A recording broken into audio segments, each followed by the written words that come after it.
Hi friends, నా పేరు Surendra. Welcome back to my channel. కొత్తగా ఎవరైనా చూస్తుంటే మన ఈ న్యూ ఛానల్ సబ్స్క్రైబ్ చేసుకోండి. యెస్, 'వార్ 2' కలెక్షన్స్ ఎలా ఉన్నాయి? 'వార్ 2' నేను నిన్న 11:00కి జీపీఆర్ మల్టీప్లెక్స్ చూశాను నిజాంపేట్. మరి అందరూ ఓవర్‌గా నెగెటివ్‌గా చెప్పటం వలనో, లేకపోతే అసలు అబ్బబ్బబ్బా! చూడలేమని, అంటే సినిమాని కిల్ చేసే ప్రయత్నం జరిగిందంట నేనైతే. సినిమా మరి చూడలేని విధంగా అట్లా ఏం లేదు. సినిమా బాగుంది. నాకు నచ్చింది. టు బి ఫ్రాంక్ నాకు నచ్చింది. కాపోతే రెగ్యులర్ కమర్షియల్ స్టోరీ ఫార్మాట్‌లో గాని, రెగ్యులర్ ఎమోషన్స్ గాని, కథలు ఇంతవరకు మనం చూసినప్పుడు ఏందంటే, స్పై థ్రిల్లర్ అనేది ఖచ్చితంగా డిఫరెంట్‌గా అనిపిస్తాయి. సో, దానివల్ల అలవాటు లేని ఒకటి. ఇంకొకటేందంటే, ఈ నేటివిటీ డిఫరెన్సెస్ ఒస్తాయి. అంటే ఇప్పుడు తమిళ్ నేటివిటీ వేరు, తెలుగు నేటివిటీ వేరు, బాలీవుడ్ నేటివిటీ వేరు. ఎంత కాదనుకున్నా. ఎంత గ్లోబలైజ్ అయిపోయి, ఎంత పాన్ ఇండియాకెళ్ళినా గాని, ఆ డైరెక్టర్ ఒక మూవీని చూస్తే అబ్బా! ఇది తమిళ్ డైరెక్టర్ తీశార్రా. ఒక మూవీని చూస్తే అబ్బా! ఇది తెలుగు డైరెక్టర్ తీశారని చెప్పొచ్చు. అంటే వాళ్ళ సిగ్నేచర్స్ కనిపిస్తాయి అక్కడ. సో, అలానే ఇది పక్కా బాలీవుడ్ మూవీ గాబట్టి ఈ స్పై థ్రిల్లర్‌లో కొంచెం కొత్తగా అనిపిచ్చి ఇదిగా అనుండొచ్చు. అంటే ఎక్కకపోయుండొచ్చు గానీ, సినిమా అయితే నాకైతే అబోవ్ యావరేజ్ అనే జెప్తా. అబోవ్ యావరేజ్ అని జెప్తాను. సినిమా బానే ఉంది. కలెక్షన్స్‌కొస్తే కలెక్షన్స్‌కొస్తే సెకండ్ డే కలెక్షన్స్‌లో చాలా జంప్ కనిపించింది. అది సూపర్ అసల. అంటే ఒక మూవీ సరిగా వెళ్తుంది అని చెప్పడానికి ఫస్ట్ డే ఎలాగో ఉంటాయి. కానీ సెకండ్ డే దాన్ని సస్టైన్ చేయగలిగితే great. Third day, fourth day కూడా సస్టైన్ చేయగలిగితే ఇంకా గ్రేట్. ఎందుకు చెప్తున్నానంటే ఈ మాట, చాలా ప్రతికూల పరిస్థితుల మధ్య ఈ సినిమా రిలీజ్ అయింది. అంటే ఎంత ప్రతికూల పరిస్థితిలో కొన్ని చెప్తాను మీకే అర్థమైపోద్ది. నిజంగా ఎన్టీఆర్ తోపే. కలెక్షన్స్ పరంగా మాట్లాడితే.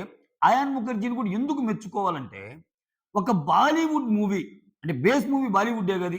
తెలుగు, తమిళ్‌లో ఉన్న. బాలీవుడ్ మూవీలో ఎన్టీఆర్‌కి ఆ రకమైన క్యారెక్టరైజేషన్ ఇవ్వటం అంటే which is very, very great అంట నేనైతే.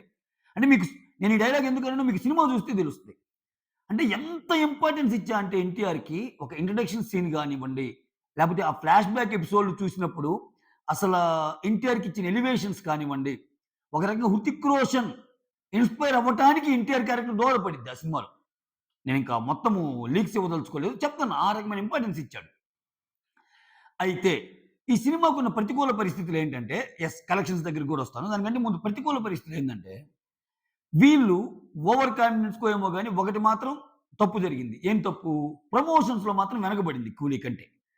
సో, ప్రమోషన్స్ అసలు ఏముంది, ఒక ప్రీ రిలీజ్ ఫంక్షన్‌లో చేశారు. ఆ ప్రీ రిలీజ్ ఫంక్షన్ గూడా ఎన్టీఆర్ స్పీచ్ కొంచెం నెగటివిటీ వచ్చింది. అంటే నన్నెళ్ళిపోమంటావా అని అంటాడు చూడు. సో, అది అనకుండా ఉండాల్సిందాయన. ఎళ్ళిపోమంటావంటే అక్కడికొచ్చిన ఫ్యాన్స్ గొడవ చేస్తారబ్బా! మీకోసమే కదా వచ్చేది. అది అది ఎళ్ళిపోతే ఎవరికి లాభము? ఇప్పుడు అంత ఫంక్షన్ క్రియేట్ చేసి నువ్వు స్పీచ్ ఇచ్చినా, ప్రొడ్యూసర్ స్పీచ్ ఇచ్చినా, డైరెక్టర్ స్పీచ్ ఇచ్చినా ఎవరికి లాభం? మూవీకేగా. అయితే ఆయన ఇరిటేట్ చేసే విధంగా ఏదన్నా కింద ఏమన్నా ఎక్కువ అరిచారో, లేపోతే గోల చేశారో మొత్తానికి కొంచెం అటువంటి పరిస్థితుల్లో గూడా సహనం కోల్పోకూడదు. తారక్ యాక్చువల్ కోల్పోడు ఎప్పుడు. ఎందుకు నిన్న అదిప్పుడు ఎదుటోళ్ళకి ట్రోలింగ్ మెటీరియల్ అయిందిగా. సో, అంటే ప్రీ రిలీజ్ ఫంక్షన్ గూడా పాపం ఆయనకి నెగెటివే అయిపోయింది. అంటే మేజర్ జనాల్లోకెళ్ళిన. ఇంకొకటేంటి, పొలిటికల్ గొడవలు, పొలిటికల్ రిఫరెన్సెస్‌లు. సో, ఇక్కడ ముఖ్యమంత్రి చంద్రబాబు నాయుడు గారి కొడుకు లోకేష్ ట్వీట్ అయితేనేమి, అంటే ఈ 2 పెద్ద సినిమాలు రిలీజ్ అయ్యేటప్పుడు, మా కష్ట సమయంలో రజనీకాంత్ మాకు అండగా ఉన్నాడు అని లోకేష్ చెప్పటం ద్వారా ఇండైరెక్ట్ రిఫరెన్స్ యూజ్ చేసినట్టు ఇంకా. తారక్ లేడు గదా అన్నట్టు. దాంట్లో భిన్న వాదనలున్నాయి. తారక్ లేంటి, ఇప్పుడు తారక్‌కి కష్టం వచ్చిన ప్రతిసారి వీళ్ళున్నారనే పాయింట్ కూడా వస్తాయి. ఇప్పుడు ఎన్టీఆర్‌కి చాలా కష్టాలొచ్చినియి. ఎన్టీఆర్ చాలా అనుభవించాడు. తనకు కష్టం వచ్చిన ప్రతిసారి ఎవరైనా ఉన్నారా? లేరు గదా! సో, అది తప్పైతే ఇది కూడా తప్పయిద్ది. న్యూట్రల్ ఐడియన్‌గా మాట్లాడుకుంటే. కానీ అట్ట మాట్లాడరు గదా! సో, సపోర్ట్ చేసేవాళ్ళు ఏ పార్టీకి సపోర్ట్ చేసారో ఆ పార్టీకే మాట్లాడుకుంటారు. సో, అదే లెవెల్‌కెళ్ళిందంటే ఇంకసలు బాయ్‌కాట్ చేయాలి అన్నట్టు ఎళ్ళిపోయింది. ఇటు పక్క వైఎస్ఆర్‌సీపీ వోళ్ళేమో ఈ మూవీని ఎత్తుకుంటే ఏది ఆహ్, 'వార్ 2' మూవీని ఎత్తుకుంటే కూటమి వాళ్ళేమో నీకు ఈ మూవీని ఎత్తుకున్నారు. 'కూలీ' మూవీని ఎత్తుకున్నారు. సో, అది ఒక ప్రతికూల పరిస్థితి. సో, దానికి తోడు అడ్వాన్స్ బుకింగ్స్. చాలా ముందు రోజే, చాలా ముందుగానే ఓపెన్ చేశారు 'కూలీకి'. వీళ్ళు చాలా లేట్‌గా ఓపెన్ చేశారు. యాక్చువల్‌గా మాట్లాడితే డేట్ అనౌన్స్ చేసింది ఈళ్ళే ఫస్ట్ ఆగస్ట్ 14థ్. అడ్వాన్స్ బుకింగ్ మాత్రం చాలా లేట్‌గా ఇది చేసినప్పుడు. అప్పుడేమైద్ది, జనరల్‌గానే ఫస్ట్ డే కలెక్షన్స్‌కి 'కూలీకి' ఎడ్జ్ ఉంటది. ఎందుకంటే నేను చిన్న ఎగ్జాంపుల్ చెప్తా. సో, నువ్వు ఆగస్ట్ 14థ్ ఒక మూవీ చూడాలనుకున్నావబ్బా! ఆల్రెడీ టికెట్స్ వదిలేశారు 'కూలీకి'. వార్ 2 వదలలా. నువ్వు జనరల్‌గా బ్రౌజ్ చేసేటప్పుడు కూలీకి టికెట్లు ఉంది కదా! ఆ రోజు నాకు ఫ్రీ కదా! టికెట్ బుక్ చేస్తావు. ఒకసారి టికెట్ బుక్ చేసాక కూలీ, అదే రోజు ఇంకో సినిమా బుక్ చేయరెవరు. అంటే ఒకరోజు 2 సినిమాలు బుక్ చేసేది మరీ సినిమా పిచ్చోళ్ళైతే తప్పితే, న్యూట్రల్ ఆడియన్స్ ఏంది, ఈరోజు మనకు ఖాళీ ఉంటది. ఒక 2:30 గంట కేటాయించొచ్చు, 3 గంటలు సినిమాకెళ్ళి చిల్ అవ్వచ్చు అనుకునేవాళ్ళు, ఒక సినిమాకి చేసుకున్నాక రెండో సినిమాకి చేసుకోరు. మరీ సూపర్ టాక్ వస్తే అప్పుడెళ్తారు. కానీ సూపర్ టాక్‌తో సంబంధం లేకుండా ఫస్ట్ డే చూడటానికి దోహదపడింది 'కూలీ'. అడ్వాన్స్ బుకింగ్స్ ముందుగా ఓపెన్ అవ్వటం వల్ల. ఆ రకంగా కూడా దీనికి మైనస్. ఎందుకని 2 సినిమాలకి యావరేజ్ టాకే వచ్చింది. అటుపక్క అటుపక్క తమిళ్ ఫ్యాన్స్ అయితే 'రజనీకాంత్' ఫ్యాన్స్ అయితే అసలు యేసుకుంటా ఉన్నారు.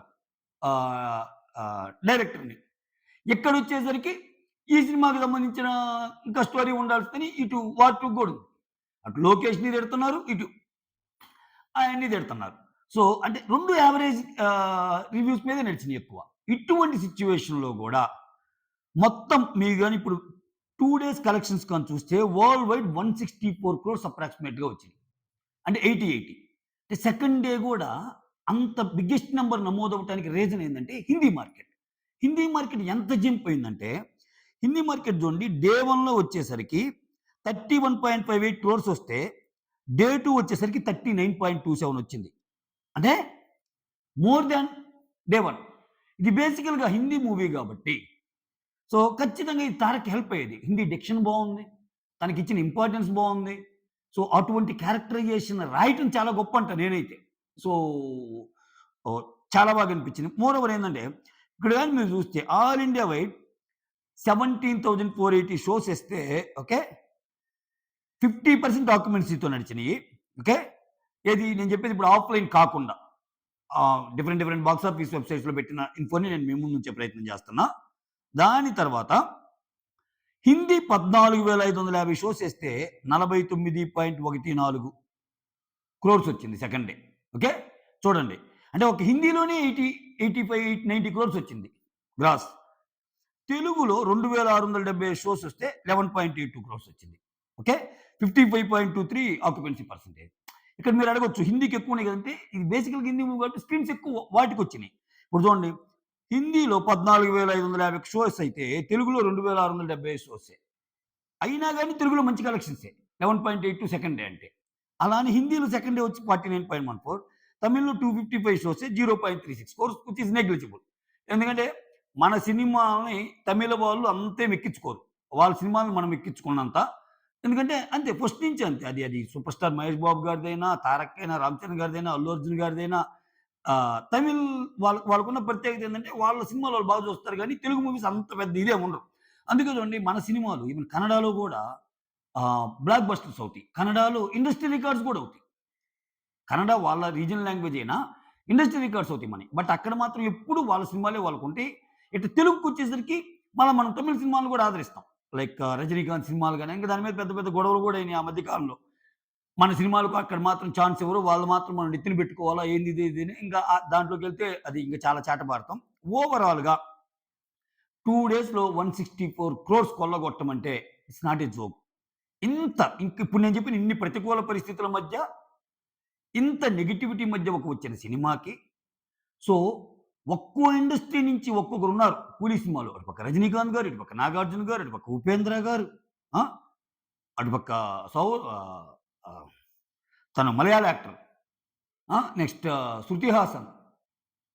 అంటే ఇంత బిగ్గెస్ట్ స్టార్ క్యాస్ట్‌తో వచ్చి, సో, అన్ని లాంగ్వేజెస్‌లో పేరున్న వాళ్ళని సినిమా ఒక పైపు ఎదుర్కొని ఈ రేంజ్‌లో ఎళ్ళటం అంటే విచ్ ఈస్ రియల్లీ గ్రేట్. అందుకని మీరిప్పుడు బాక్స్ ఆఫీస్ చూసినా గాని, ఎవ్రీ 1 అవర్‌కి ఇప్పుడు బుక్ మై షోకెళ్తే తెలుస్తాయిగా. ఎవ్రీ 1 అవర్ డేటా చూసుకున్నా గాని పార్ట్ 2 ఎడ్జ్‌లో ఉంది. సో, డే 1 కలెక్షన్స్ రావటానికి రీజన్ ఏందంటే, వాళ్ళు ముందస్తుగానే అడ్వాన్స్ బుకింగ్స్ ఓపెన్ చేసుకోవటం గాని, ఇవి దోహదపడినియి. ఓకే. ఆరెల్స్ నీకు దీనికి ఎడ్జ్ ఉండేది. కొంచెం కాకపోయినా కొంచెమైనా. అట్‌లీస్ట్ దాంతో 151 క్రోర్స్ ఇప్పుడు కూలీకి డే 1 వచ్చినియి. అంత రాకపోయినా ఓకే. రజనీకాంత్ గారి పవర్ అది వేరు. అంత రాకపోయినా ఇంకొంచెం ఎక్కువ వచ్చాయి అని చెప్పడం నా ఉద్దేశ్యం. బట్ వీళ్ళు లేట్‌గా అడ్వాన్స్ బుకింగ్స్ ఇది చేసుకోవటము. ప్రమోషన్స్‌లో భాగంగా బాగా వెనకబడి ఉన్నారు. అసలు ఇప్పుడు గూడా చూడండి. ఇప్పుడు మార్నింగ్ మూవీ అయితే సాయంత్రానికే సక్సెస్ మీట్స్ పెట్టేస్తున్నారు అందరూ. సో, వీళ్ళు అంటే ప్రాబబ్లీ వీళ్ళు ఈ వీకెండ్‌కి ఎలాగో ఉంటాయి కదా! మండే నుంచి స్లో డౌన్ అయిద్ది కదా మూవీ. సో, మండే నుంచి ప్రమోషన్స్ ఏమన్నా ప్లాన్ చేస్తున్నారో ఏమో నాకు తెలీదు. లేపోతే ఈళ్ళేంది ఎంతసేపటికి ఎన్టీఆర్ ఏమో ఒక పోస్టర్ వదులుతాడు. హృతిక్ రోషన్ ఏమో ఒక పోస్టర్ వదులుతాడు. నీతో నేను ఛాలెంజ్‌కొస్తున్నా అంటాడు. ఆయనేమో నీతో నేను ఛాలెంజ్‌కొస్తున్నా అంటాడు. ఎంతమందికెళ్తాయి ఇవి? సోషల్ మీడియాలో, ట్విట్టర్‌లో ఫాలో అయ్యేవోళ్ళు ఈటిని చూసి కామెంట్ చేసుకుంటారు గానీ, యాక్చువల్ ప్రమోషన్స్ అంటే బయటకొచ్చి కొంతమందికి ఇంటర్‌వ్యూస్ ఇవ్వటమో, లేపోతే ఇంకొంతమంది ఫంక్షన్‌లు చేయటమో, ఇయి చేస్తేనే కదా జనాల్లోకెళ్ళేది. ఇయి జరగటంలా. ఇయి జరగటంలా. వార్ 2కి. వేరే స్కూల్‌కి జరిగినియి. అదొక అడ్వాంటేజ్ కూడా ఉంది. సో, వార్ 2 టీమ్ ప్రమోషన్స్ కోసం అనిల్ రావిపూడి గారినన్నా సంప్రదించాలి. ఎందుకంటే ఆయన దిట్ట. ఒక నార్మల్ మూవీని గూడా చాలా ముందుకు తీసుకెళ్ళగలడు ఆయన ప్రమోషన్స్‌తో. బెస్ట్ ఎగ్జాంపుల్ సంక్రాంతికొస్తున్నాం. సో, ఆ పరంగా చూస్తే మొత్తానికి బాలీవుడ్‌లో అయితే జెండా పాతేసినట్టే 'తారక్'. ఎందుకంటే ఇంతవరకొచ్చిన 'దేవరా' గాని, అంతకుముందొచ్చిన 'ట్రిపుల్ ఆర్' గాని, 'ట్రిపుల్ ఆర్' అనేది మాతృ ఆహ్, ఇదొచ్చి తెలుగే గదా! వర్షన్. అలానే 'దేవరా' గూడా తెలుగే. అయినా గాని బానే కొల్లగొట్టాడు. కానీ ఇది హిందీ. హిందీలో ఆ రకమైన కలెక్షన్స్ వస్తా, ఆ రకమైన యాక్సెప్టెన్సీ దక్కిందంటే ఆయనకి చాలా చాలా మంచి ఫ్యాక్టర్. ఇప్పుడేంది గోయింగ్ ఫార్వర్డ్ ఏంటి? ఏ సినిమా రిలీజ్ అయినా పాన్ ఇండియా కాబట్టి స్లోగా ఒక్కొక్క ఇండస్ట్రీలోకి ఒక్కొక్క ఇండస్ట్రీకి తెలిస్తేనే కదా అడ్వాంటేజ్. అది అచీవ్ చేసాడు 'తారక్' అంటా నేను ఈ సినిమాతోటి. సో మీరేమనుకున్నారో కామెంట్ చేయండి. That's all. Thank you so much. Signing off. Me Surendra.